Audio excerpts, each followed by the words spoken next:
उपन्यास का शीर्षक अमृत और विष शैली, सामाजिक राजनीतिक कथा, रहस्य और प्रेम। पृष्ठभूमि 19वीं शताब्दी का भारत, ब्रिटिश शासनकाल। संक्षिप्त सारांश। यह कहानी 1857 के स्वतंत्रता संग्राम के समय की है, जब भारत में क्रांति की ज्वाला जल रही थी।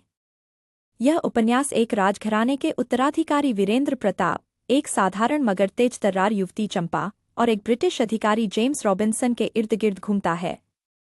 इसमें प्रेम, संघर्ष, देशभक्ति और धोखे की अनोखी गाथा बुनी गई है, जो पाठकों को उस दौर के सामाजिक, राजनीतिक और व्यक्तिगत उथल-पुथल से जोड़ती है।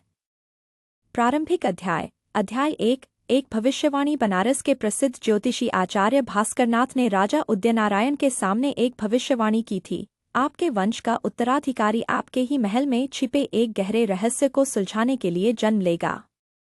यदि वह असफल हुआ तो राजवंश खत्म हो जाएगा।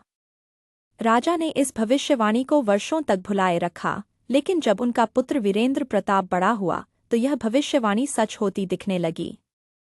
वीरेंद्र बचपन से ही विद्रोही स्वभाव का था। उसे अंग्रेजों का अत्याचार सहन नहीं होता था और वह क्रांतिकारियों से गुप्त रूप से जुड़ा हुआ था।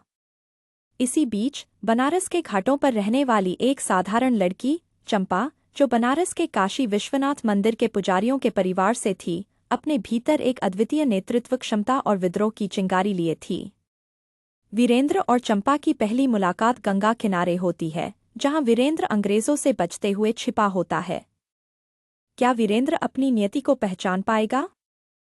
क्या चंपा और वीरेंद्र का प्रेम समाज और राजनीति की साजिशों से बच पाएगा? क्या अंग्रेजों की चालें और राजमहल के भीतर छिपा एक रहस्य इस क्रांति को रोक पाएगा?